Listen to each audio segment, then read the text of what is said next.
Dios no está interesado en que mueras. Dios está interesado en que vivas. Dios no está interesado en condenarte. Dios está interesado en salvarte, porque el mismo Espíritu que levantó a Jesucristo de entre los muertos es el mismo Espíritu que ahora reside en ti, reside en mí, si es que hemos decidido creer en Cristo Jesús. Amén. No vamos a la mesa del Señor porque seamos perfectos. Vamos a la mesa del Señor porque Él es fiel.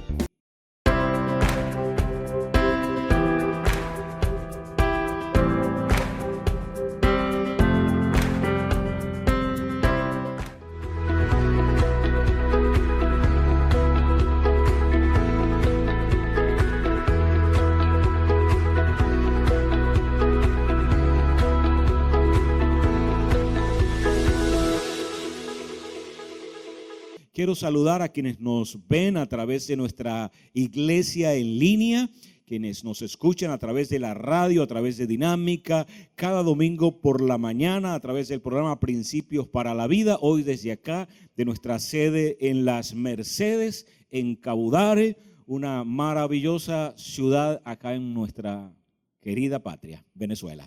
Esperamos entonces pasar un lindo día también junto a ustedes, que a ustedes y a su familia les vaya excelente.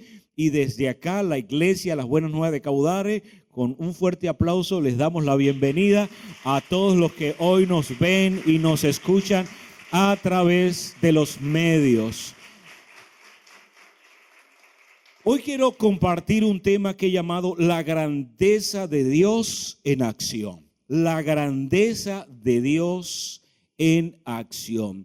Una de las cosas que podemos notar es que a través del tiempo Dios ha demostrado que Dios es un Dios grande, que es un Dios grande y que muestra y revela su carácter, revela la forma en la que en esencia Él es a través de cómo actúa, y actúa con grandeza.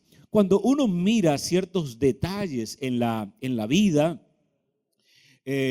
nos damos cuenta de eso, nos damos cuenta de que Dios nos muestra, Dios se revela de una manera grandiosa. Por ejemplo, cuando nosotros observamos la creación, y la creación no solo la del hombre, porque la Biblia nos describe, gran parte de lo que nos describe es la creación del ser humano, la creación de la tierra, pero va mucho más allá.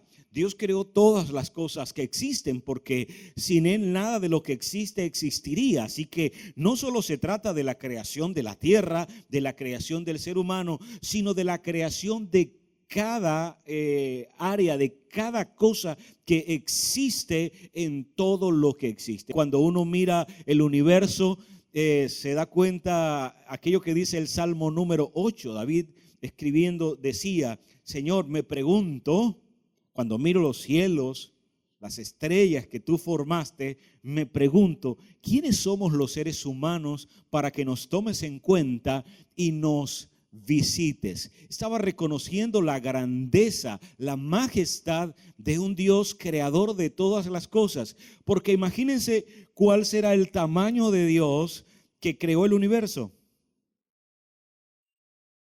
De hecho, los científicos a veces se vuelven así como medios trastornados de ver cosas y dicen: hey, no, mira, es que hay más allá. Ya no se habla del universo, se habla de multiversos, se habla de cosas que están aún desconocidas para ellos.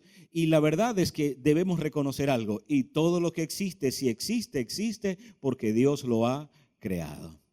Pero no solamente fuera de nosotros. Cuando nosotros miramos a la persona, al ser humano, nosotros fuimos creados de una manera extraordinaria, maravillosa, que muestra la grandeza y el poder de nuestro Dios.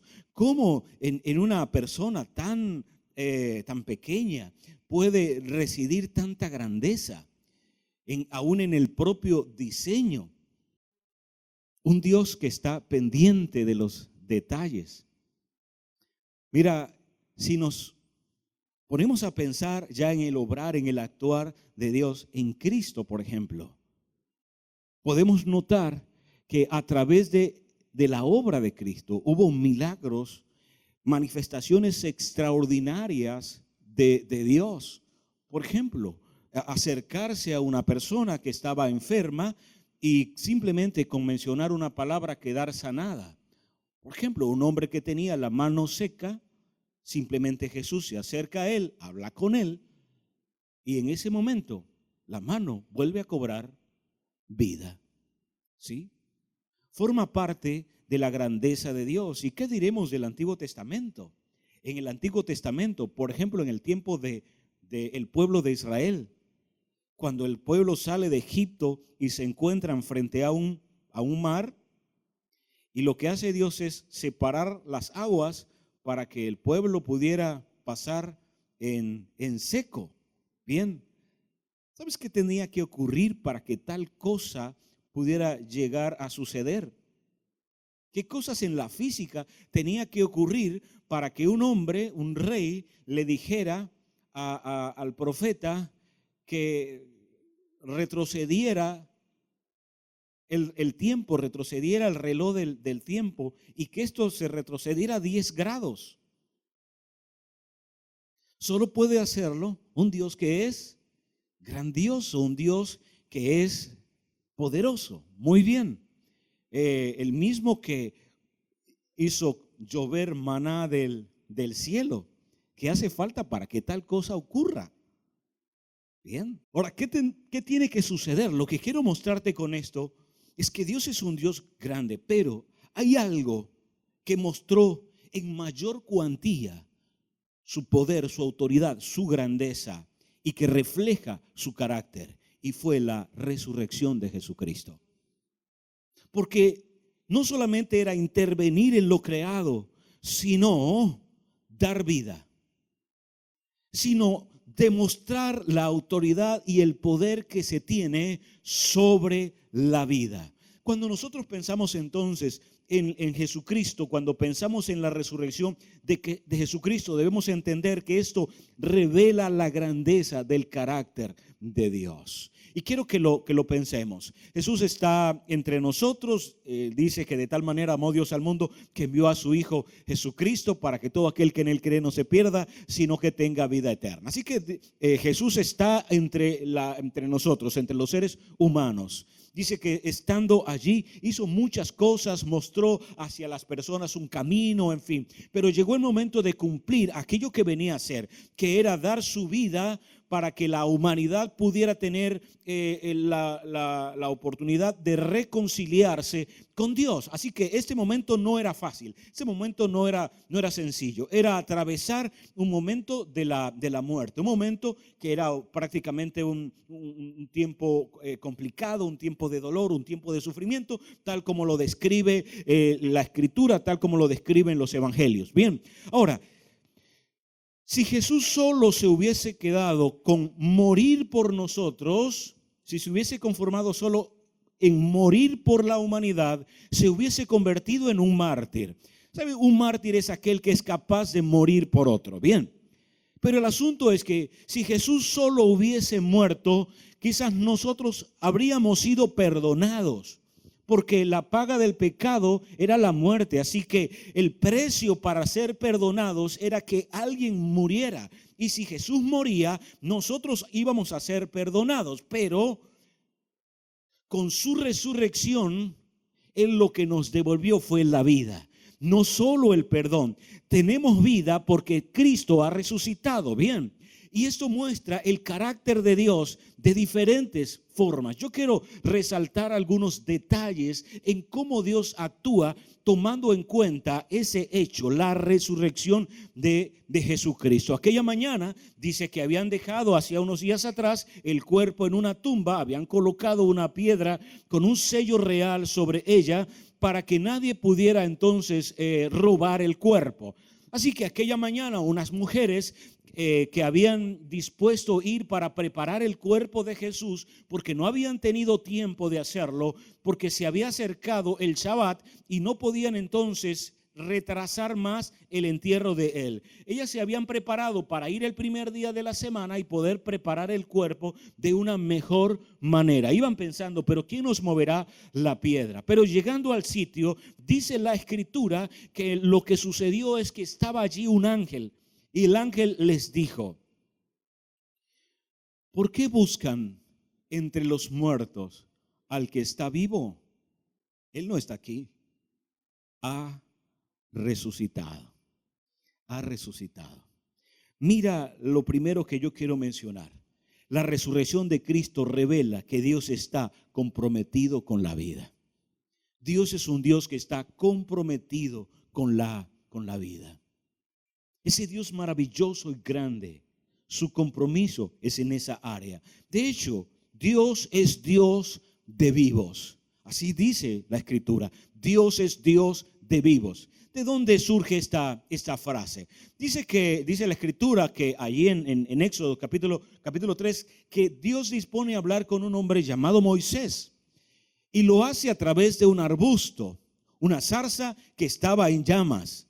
Pero cuando Moisés mira, dice la Biblia, que cuando Moisés mira el arbusto, se ve que está el fuego allí, pero que el árbol no se consumía.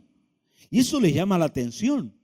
Así que cuando se acerca una voz que le dice, Moisés, acércate un poco más, necesito hablar contigo. Y la pregunta obvia de Moisés es esta: ¿quién eres? ¿Quién me está hablando? Y mira la respuesta: yo soy el Dios de tus padres. Y ahí dice, yo soy el Dios de Abraham, el Dios de Isaac y el Dios de Jacob. Luego Jesús, tomando esa frase, dice, Dios es un Dios de vivos. Por eso, hablando con Moisés, le dijo que él era el Dios de Abraham, de Isaac y de Jacob. ¿Por qué menciona que es un Dios de vivos? Porque para ese momento en el que Dios habla con Moisés, ya tanto Abraham, tanto Jacob, tanto Isaac como Jacob habían muerto. Pero él los menciona no como si estuviesen muertos, sino estando vivos. Porque, y es ahí donde Jesús dice, porque Dios no es Dios de muertos, Dios es un Dios de vivos. En ese particular, cuando hablo de que Dios está comprometido con la vida, es que Dios se ha comprometido contigo y conmigo en darnos vida. Por eso dice Juan capítulo 11, versículos 25 y 26, dice así: Jesús le dijo, yo soy la resurrección y la vida. El que cree en mí, aunque muera, vivirá. Y todo aquel que vive y cree en mí, no morirá jamás. ¿Crees esto? Él está hablando con Marta. Ahora, mira lo que dice allí. Parece un trabalenguas esto, o parece una especie de contradicción. Porque dice primeramente, yo soy la resurrección de la vida. El que cree en mí, aunque muera, vivirá. Pero todo aquel que vive y cree en mí, no morirá. Entonces, ¿en qué quedamos? Ahí está el misterio para nosotros. Porque nosotros pensamos como en blanco y negro. Pero la verdad es que cuando Jesús habla acerca de esto, lo que nos está diciendo es, si tú estás en mí, no importa si físicamente tú mueres, no estás muerto, sigues viviendo. ¿Sí? Y aunque tu cuerpo sea sepultado, tranquilo, yo soy la resurrección y la vida, y te resucitaré también. Bien. Así que aunque en apariencia estás muerto, ¿sabes cómo se le llama? ¿Cómo Jesús le llamaba a eso? Le decía a las personas, están en un estado de dormir, están durmiendo, no están muertos, están durmiendo. Y yo voy a despertarles.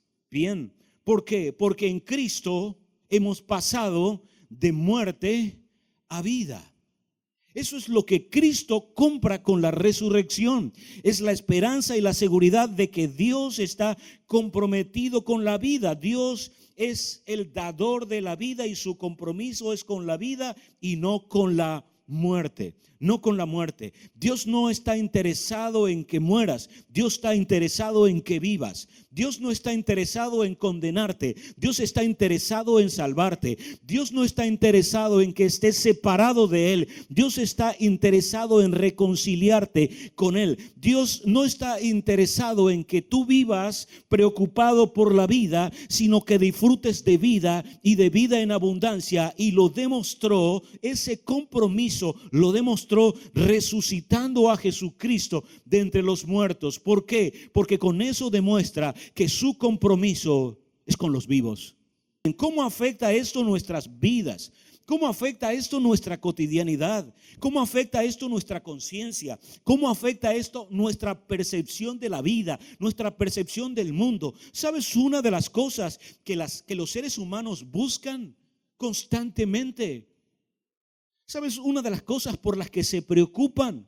Por encontrarle el sentido a la vida. Esa es una de las cosas más profundas que el ser humano quiere encontrar, encontrarle el sentido a la vida. Y también buscan trascender. Eso es lo que la gente busca. Por eso entonces alguien dice, siembra un árbol para que cuando ya no estés, el árbol diga, alguien estuvo aquí. Busca también el sentido, el significado, no pasar por la vida como que no he hecho nada. Por eso se prepara, estudia, y no solamente de maneras formales. No solo de maneras que van a una universidad, no, sino que cada día trata de mejorar en alguna manera, mejorar en algún área, precisamente por esa búsqueda que hay dentro de él. Pero quiero decirte algo, Dios que está comprometido con la vida te dice, ya no tienes que seguir buscando el sentido de la vida, ya lo tienes en Cristo. En Cristo has encontrado no solamente la vida, sino el significado de la vida que Dios te ha entregado a través de él.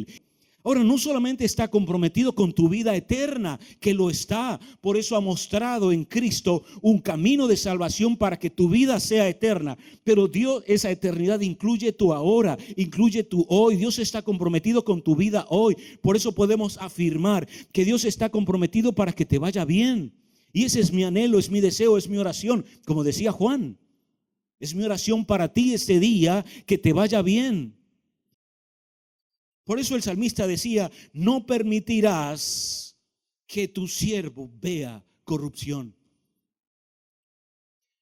Lo levantarás antes de que su carne se corrompa. Y no estaba hablando de él, porque como dice la carta a los Hebreos, si David hubiese estado hablando de él, entonces no se hubiese cumplido la promesa, porque de David hay una tumba y de David también un cuerpo que se corrompió.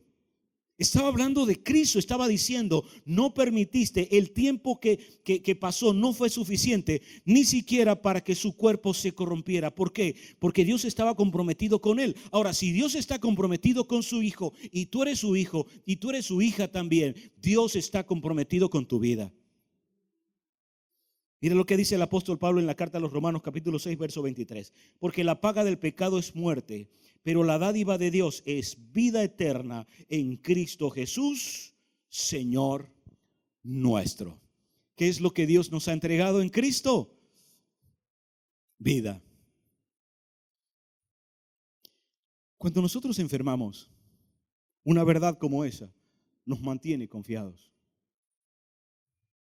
Porque sabemos que ni siquiera la muerte es el final, menos una enfermedad. Y eso nos da confianza. Eso nos da tranquilidad. Eso nos llena de paz, aún en medio de una situación como eso. ¿Sabes? Conocer esto nos lleva a la confianza y a la seguridad de tomar decisiones sobre la base de la vida. ¿Por qué? Porque cuando tomamos decisiones sabemos que Dios va con nosotros, comprometido como está con esa área nuestra. Porque no se trata solo de ser levantado de una tumba. Porque el apóstol Pablo dice que si Jesús no resucitó, entonces nuestra fe es en vano. En vano creemos. ¿Para qué creemos si Jesús no resucitó? Pero resucitó. Y si Él vive, nosotros también viviremos. Si Él está vivo, es porque nosotros también lo estamos.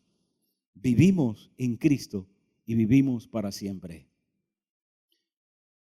Cuando dijo que Dios no es Dios de muertos, sino que es Dios de vivos, como dijo Jesús, Dios nunca te tratará como muerto una vez que estás en Cristo. Nunca. Es más, Dios habla en tiempo presente porque Él es eterno. Cuando Él dice Dios de Abraham, Dios de Isaac, Dios de Jacob, está hablando como que ellos están vivos. ¿Vivos en quién? Vivos en Él. Mira lo otro. La resurrección de Cristo revela que Dios está dispuesto a revelar su poder.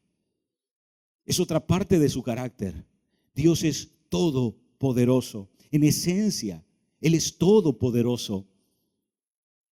Por eso entonces, como dice Efesios, la carta a los Efesios, capítulo 1, versículos 19 y 20, dice: ¿y cuál es la extraordinaria grandeza de su poder para con nosotros los que creemos? Dice, según la eficacia de la fuerza de su poder, el cual operó en Cristo, resucitándolo de entre los muertos y sentándolo a su diestra en los lugares celestiales. En otras palabras, mira esto, lo que está diciendo el apóstol Pablo es: ¿cuál es el poder que opera en nosotros?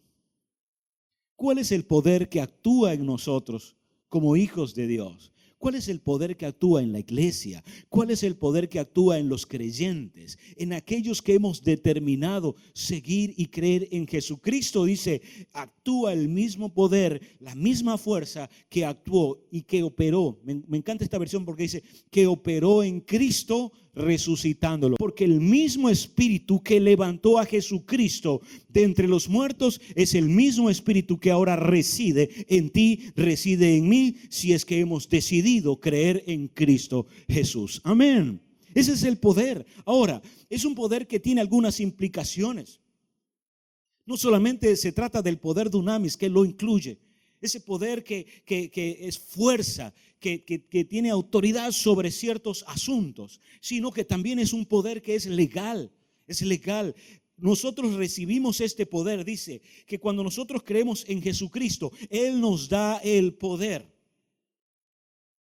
para ser llamados hijos de Dios. Lo primero en lo que esto influye y que Dios revela eso a través de nosotros es que Dios muestra su poder. Dios entonces, cuando piensa en ti, cuando Dios tiene que defenderte, como dice el Salmo 103, sabes que muestra su poder. Pero en primer término quiero mencionar que el poder que muestra es el poder legal. El poder que dice, tengo la autoridad de llevarme a mi hijo de esta tumba porque es mi hijo, legalmente es mi hijo, yo lo creé, yo lo formé, yo lo llamé, es mi hijo. Hablando de Jesús. Cuando Dios te mira a ti, dice, tengo el derecho de intervenir, tengo el derecho de proteger, tengo el derecho de cubrir, tengo el derecho de aportar, tengo el derecho de levantar, tengo el derecho de sacarlo del hoyo donde haya caído porque es mi hijo y tengo el derecho legal de poder hacer tal cosa. Y ese es tu Padre, ese es tu Dios. Bien, no hay autoridad que pueda ir contra eso. Ni siquiera la muerte pudo retenerlo, porque la muerte no es autoridad sobre tu Dios. La muerte no es autoridad sobre Dios. Al contrario, Dios es autoridad sobre eso.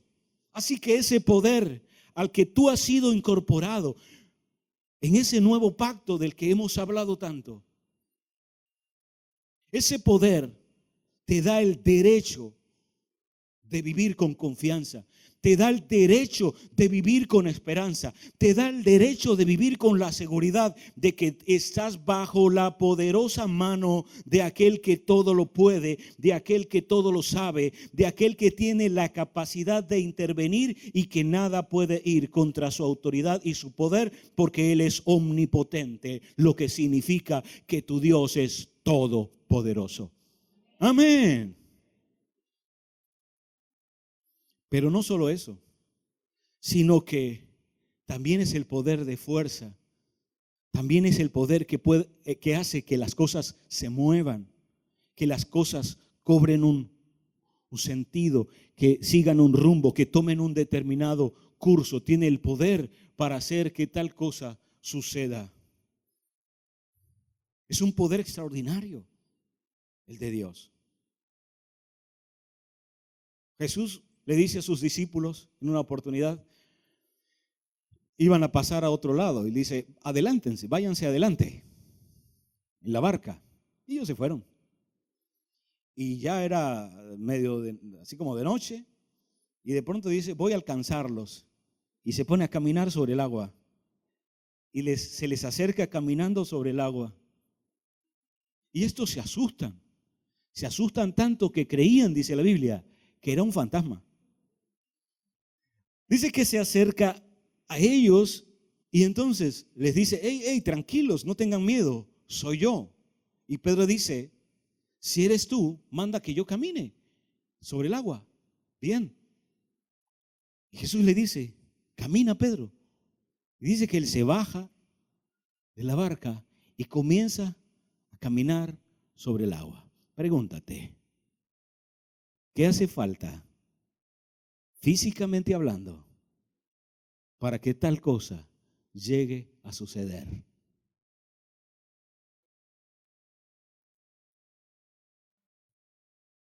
Es un problema matemático y es un problema de física. ¿Por qué? Porque son dos densidades diferentes. Y eso lo hemos estudiado, ¿cierto? Así que el cuerpo no se mantiene sobre el agua, a menos que, dígale a que está a su lado, un poder superior haga que suceda.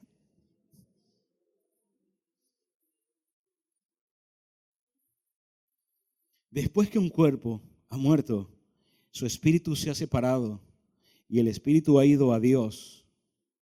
Porque es lo que dice la Escritura, que cuando una persona muere, el cuerpo va a la tierra y el espíritu va a Dios, quien lo creó. Por eso Jesús dijo, en tus manos encomiendo mi espíritu, porque eso es lo que sucede. El único que puede devolver ese espíritu al cuerpo es aquel que tiene el poder para hacerlo. Así que el mismo que hace que Pedro camine sobre el agua es el mismo que sostiene tu vida. Y puedes decir, ¿qué hace falta para que algo en mi vida cambie? A lo mejor en las leyes terrenales, aún en las leyes naturales, hay cosas que para ti o para mí son imposibles, pero para Dios nada es imposible. O más propiamente dicho, para Dios todo es posible. Para Dios todo es posible. ¿Por qué? Porque tiene el poder para que las cosas puedan llegar a suceder. Bien, tienen la autoridad para que tal cosa llegue a pasar sin generar desequilibrios. Y es el poder que ahora, dice la Escritura, reside en nosotros también. Y recibirán poder cuando haya venido sobre ustedes el Espíritu Santo. Y me serán testigos, dice. En otras palabras, mostrarán el carácter de Dios, hablarán acerca de Dios, revelarán lo que Dios es capaz de hacer cuando puedan obrar a través del poder que ahora reside en ustedes, que es el Espíritu Santo de Dios. Amén. Dios es todopoderoso y su poder es inquebrantable y está dispuesto a revelar su poder a aquellos que creen en Él. Mira algo más. La resurrección de Cristo revela que Dios actúa con gracia. También revela que Dios actúa con gracia. Y es otra parte de su carácter, la bondad de Dios, la que se muestra a través de eso. Pero en esto muestra Dios la gracia, porque muestra perdón, muestra misericordia al llevar a Cristo a la tumba para que muera. Ahí muestra misericordia, pero muestra su gracia es al resucitarlo. ¿Por qué? Porque misericordia es no recibir lo que merezco. Lo que merecía era condenación y eso lo pagó Cristo en la cruz y muere por nuestros pecados y ahí muestra la misericordia. Bien, pero ¿dónde muestra la gracia? La gracia es recibir lo que no merezco y lo que recibo a través de la resurrección es la vida. La vida no la merecía, el perdón era su misericordia, pero su gracia es la vida que ahora reside en nosotros. Por eso entonces podemos creer que así como Dios fue capaz de llevar a permitir que Cristo fuera a una tumba y luego resucitarlo para con eso mostrar la bondad hacia la humanidad, porque de tal manera amó Dios al mundo que dio a su Hijo unigénito para que todo aquel que en él cree no se pierda, sino que tenga vida eterna. Lo que nos hace es ver,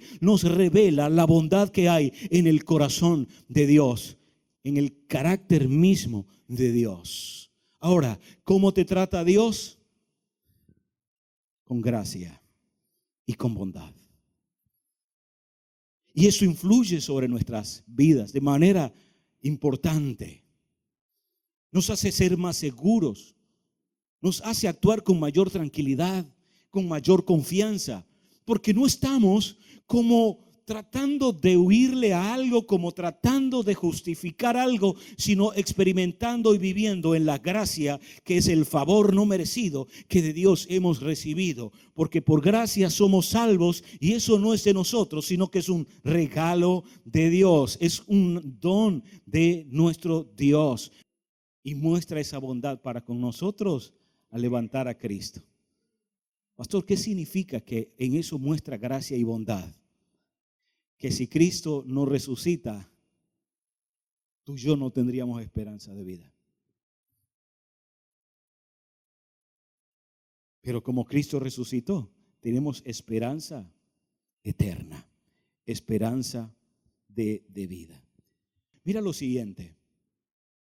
La resurrección de Cristo revela que Dios está apegado a su fidelidad, apegado a su fidelidad. Mira cómo lo dice la segunda carta del apóstol Pablo a Timoteo, capítulo 2, versículos 11 al 13. Palabra fiel es esta, dice. Es lo primero que dice. Palabra fiel es esta. Dice, si morimos con Él, también viviremos con Él. Si perseveramos, también reinaremos con Él. Si le negamos, Él también nos negará. Si somos infieles, Él permanece fiel porque Él no puede negarse a sí mismo. Quiero que le prestemos atención a este texto porque tiene algo extraño. Mira lo primero. Dice, si morimos con Él, dice, viviremos con Él. Si perseveramos, también reinaremos con Él. Si lo negamos, Él también nos negará. Si somos infieles, ¿qué debería venir ahí? ¿Ya lo vio? Debería decir, Él también va a ser infiel. Pero dice, pero aquí no. Porque lo otro es acción, pero esto es carácter. Y el apóstol Pablo dice, Él permanece fiel porque Él no puede negarse a sí mismo. En otras palabras, Él no puede ir contra su propia naturaleza. Aquí vemos algo que se revela y es esto. Dios en su naturaleza es fiel. Y permanece fiel. No por lo que nosotros hagamos, sino por lo que Él es. ¿Cómo se muestra esa fidelidad al levantar a Jesucristo? ¿Saben? Hubo promesas que se dieron. Promesas que en la Escritura encontramos y que nos revelan, nos muestran que era necesario que Cristo viniera, que Jesús viniera y que entonces padeciera y que luego muriera y que resucitara. Bien, había una palabra empeñada, una promesa empeñada sobre este asunto, ¿sí? Así que no podía faltar a su promesa de la resurrección. ¿Por qué? Porque Él es fiel e iría en contra de su propia naturaleza. Pero aquí viene lo lindo de esto. Lo lindo de eso es que dice la Escritura que Dios nos ha dado grandes y maravillosas promesas. Quizás lo has leído. Dios nos ha entregado en Cristo grandes y maravillosas promesas. ¿Qué viene después? Lo que viene entonces es esto. Ya que Dios es fiel y que no puede ir contra su propia naturaleza, el paso siguiente es cumplir cada una de sus promesas contigo sin que falte ni una sola. Porque lo mismo que Él demostró levantando a Jesús en relación a su fidelidad, es lo mismo con lo cual está comprometido contigo y conmigo en relación a aquellas cosas que antes Él ha dicho. Por eso puedes pensar en alguna promesa que Dios te ha dicho. Ahora, en este caso, siempre hay que tener cuidado. A veces llegamos a pensar que Dios nos ha dicho algo que no ha dicho. Dios no se compromete con lo que yo digo que Él dijo. No, Él se compromete con lo que Él ha dicho y que yo digo porque Él lo ha dicho. Él está comprometido con su palabra. Él está comprometido con sus promesas. Él está comprometido con lo que ha dicho que hará. Así que si Él ha dicho que eres su hijo, créeme, aunque tú seas infiel,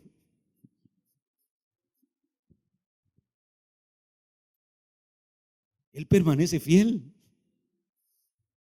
Hay personas que toman la decisión de no hacer ciertas cosas por autocastigo. Por ejemplo, en la vida cristiana alguna persona puede llegar a decir, no voy a participar de la cena del Señor esta vez porque, bueno, no soy digno. ¿Qué está diciendo? Si yo no soy fiel, entonces Dios no es fiel. Y tengo que serlo para que Dios pueda honrar su palabra conmigo. Pero míralo así. Es como un padre que ama a su hijo, o a su hija, o una mamá, que le ama profundamente.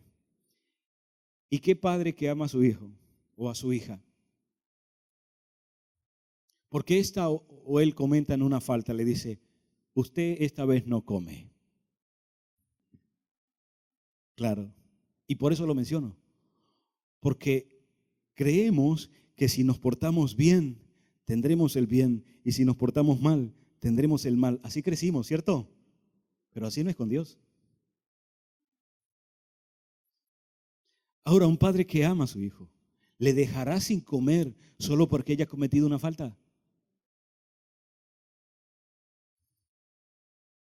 Si nosotros siendo malos, le sabemos dar cosas buenas a los hijos, ¿cuánto más nuestro Padre Celestial? Por un lado dice la Escritura que nos dará el Espíritu, y en otra versión y en otra porción de la Escritura dice, les dará todas las cosas. En otras palabras, no vamos a la mesa del Señor porque seamos perfectos, vamos a la mesa del Señor porque Él es fiel y no dejará de cumplir aquello que ha prometido. Y cosas que ha prometido es esto: yo soy tu proveedor, yo soy quien te alimenta, yo soy quien suple para todas tus necesidades, y lo hago conforme a mis riquezas en gloria, porque he dispuesto a hacerlo a través de tu fe en Cristo Jesús. Y Él se compromete con eso. De hecho, Dios es tan fiel que Dios hace que las cosas ocurran a pesar de que las personas no lo merezcan. Por ejemplo, dice la Escritura que Dios hace salir el sol para buenos y malos. Hay personas que están esperando que amanezca para ir a cometer una fechoría, y el sol dice, no, para él no va a salir. No, Dios hace salir el sol para buenos y malos. Bien. Y aquí vemos la fidelidad de Dios. La fidelidad de Dios se muestra en el diseño. Es extraordinario. Hay cosas en las que nosotros ni pensamos. Para que te acostaras ayer y te levantaras hoy, tuvo que darse un proceso del cual tú no eres consciente, pero está. ¿Cuántos años tienes? Multiplica eso por 365 días. Y esa es la cantidad de veces que esto de acostarse y levantarse ha sucedido en tu vida sin que siquiera te des cuenta. Por una sola razón, que ya sabes cuál es.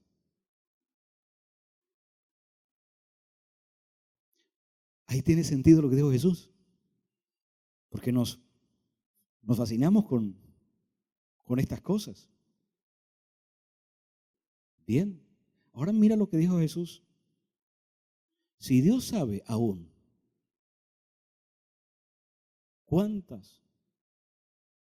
si Dios sabe cuántos cabellos yo tengo, y siempre digo que conmigo no tienen mucha cuenta que sacar, pero aquí hay algunos que sí. Aquí hay algunos que miro y digo, uy, Dios pasa contando bastante.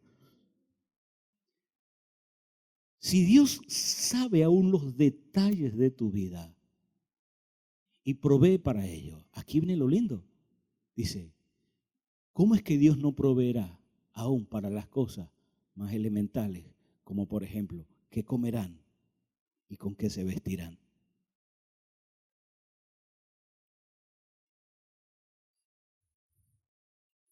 Cuando somos conscientes de eso, cuando somos conscientes de que la fidelidad de Dios no puede ser quebrantada, no puede. Nada puede hacer que Dios deje de ser fiel. Eso no puede ocurrir, porque eso está en su esencia y en su naturaleza. Y por cierto, su esencia y su naturaleza es eternidad. Dios es eterno, significa que su fidelidad será para siempre, desde la eternidad y hasta la eternidad, dice el poeta. Dios es fiel. Ahora, ¿en qué ayuda eso? En mucho. En mucho, porque cuando nosotros entonces atravesamos valles de sombra y de muerte, la Biblia dice, no temeré mal alguno. ¿Por qué? Porque tú estarás conmigo. ¿No ves que eres fiel y has prometido estar conmigo? Dios ha prometido que no te dejará y que no te desamparará, y contigo estará aún en los momentos de angustia. Y como Dios es fiel, eso es lo que sucederá. Y no importa si lo sientes o no lo sientes, si lo experimentas o no lo experimentas, eso es lo de menos. Dios es fiel. Dios no está pendiente de si yo simplemente soy consciente de eso o no. Él está pendiente de que Él se ha comprometido. Y si Dios se ha comprometido, entonces es fiel y cumplirá. Él lo hará.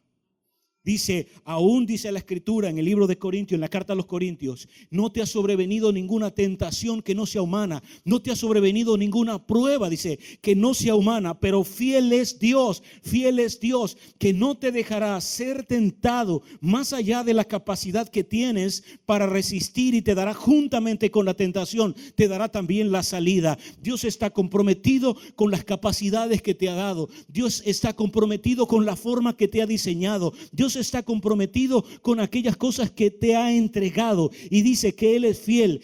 No te dejará ser probado, no te permitirá más bien ser llevado por algún área si antes no te ha capacitado para poder atravesar por allí. Por eso, aunque pases por el agua, no te ahogarás, y aunque pases por el fuego, no te quemarás, y la llama, dice, no arderá en ti. Ahora, no se trata solamente de lo físico. Pensamos que es que ahora puedo hacer como un fakir, ¿verdad? Caminar sobre las llamas y no pasa nada. No, lo que está diciendo es, la fidelidad de Dios te lleva a entender que no hay situación ni circunstancia que atravieses solos ni sola, porque Dios está comprometido a estar contigo. Ese Dios que está comprometido con la vida, ese Dios que es todopoderoso, ese Dios fiel está contigo. Amén.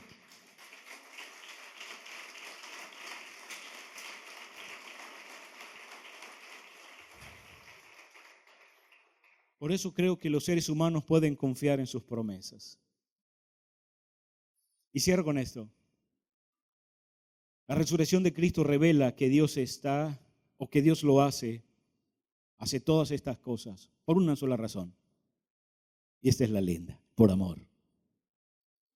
Lo hace por amor. Lo hace porque quiere. No porque esté obligado.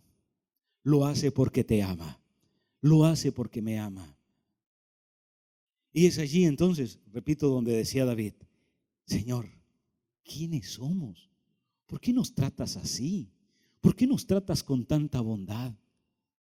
Miro los cielos, la luna, las estrellas, y me pregunto, ¿qué es el ser humano? ¿Qué es el ser humano? El apóstol Pablo dice que nadie tenga más alto concepto de sí que el que debe tener. Ahora la pregunta que hacemos es esta. ¿Pero qué tiene Dios con nosotros? Que se acuerda de nosotros. Y Él lo dice, porque con amor eterno les he amado. Porque son mi amor. No por lo que hagan. Como dice el Salmo 50. Si tuviese hambre, dice Dios, te pediría que me alimentes. Te pediría que me mates un becerro. Ahí Dios dice, si yo tuviese hambre, te pediría que me alimentes. Podrías hacerlo. Puedes hacer algo que sacie eso. La verdad es que no. ¿Qué puedo hacer yo por Dios para merecer su amor? Nada. Porque eso forma parte de tener un concepto adecuado de quiénes somos delante de Dios. Y si le diéramos algo, ¿de quién lo habríamos recibido? ¿Qué le daríamos que no hayamos recibido de Él? Pero hay algo. Hay algo que yo acostumbro recordar y decir. Hay una sola cosa que Dios nunca te dará, pero que tú puedes darle a Él. Y eso es adoración. Porque Dios nunca te adorará, pero tú puedes adorarlo a Él. Que es reconocer la grandeza suya, su eterno poder, su eterno amor, y decirle: Señor, solo quiero adorarte, y adorarte como tú mereces, en espíritu y en verdad, porque nos amó de pura gracia. Algunos pensamos en nuestra falta de perspectiva que nos ama por algo que hayamos hecho. Él me ama porque, mira, yo soy buena persona. Él me ama porque yo soy muy generoso. Él me ama porque yo sirvo en un ministerio. Él me ama porque yo no puedo ver a una persona afligida y yo voy y la consuelo. Querido, Él no te ama por eso. Él te amó antes siquiera que pensaras que tal cosa podías hacer. Él te amó aún antes de formarte o antes de crearte. Y te creó y te formó por amor.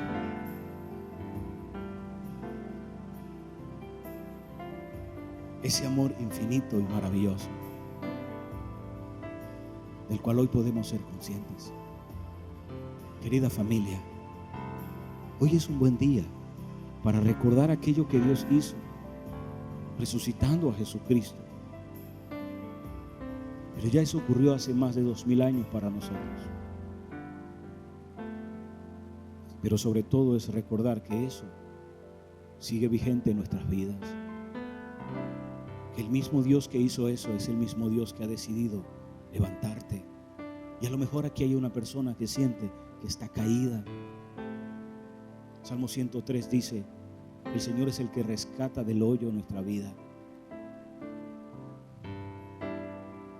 Quizás alguna persona siente: estoy como sintiendo que estoy derrotado, que estoy caído.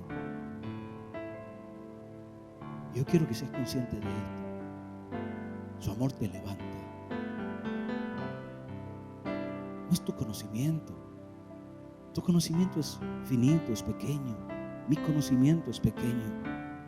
Lo que te levanta no es tu conocimiento de Dios, es su amor por ti.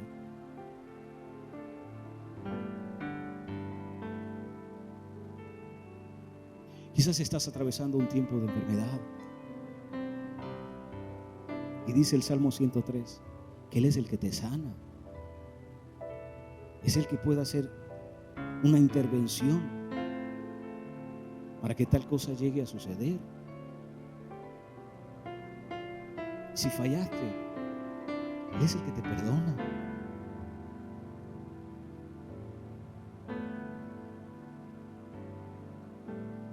¿Sientes que alguien ha sido injusto contigo? Él es tu justicia. Él es el que te hace justicia. Aún alguien ha sido violento contra ti. Él ejerce derecho contra los violentos. Pero lo hace y no lo olvides nunca. Porque te ama. No es para que le pagues. Es porque te ama. ¿Y cuál es la respuesta nuestra hacia eso? Es adorarle. ¿Por qué es que no adoramos en un altar a una figura?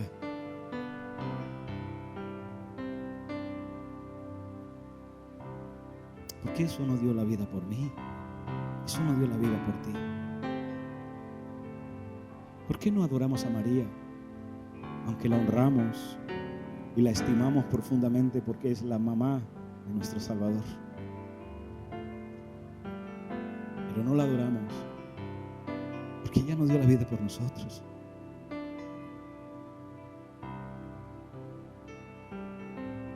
Pero adoramos a Dios porque es el único que nos ha amado con amor eterno. Cuando venimos a un lugar como este, no venimos solo para pensar en nosotros, venimos para juntos como familia pensar en aquel que nos ha amado tanto. Te ha amado tanto que ya sabes con qué te alimentará mañana y pasado mañana también, y la siguiente semana y más adelante. Que el mismo Dios que levantó a Jesucristo de entre los muertos es el mismo Dios que habita en tu vida si has decidido creer en Jesucristo. Por eso, confía. Desde acá te enviamos un abrazo. Nos vamos a ver en una próxima oportunidad.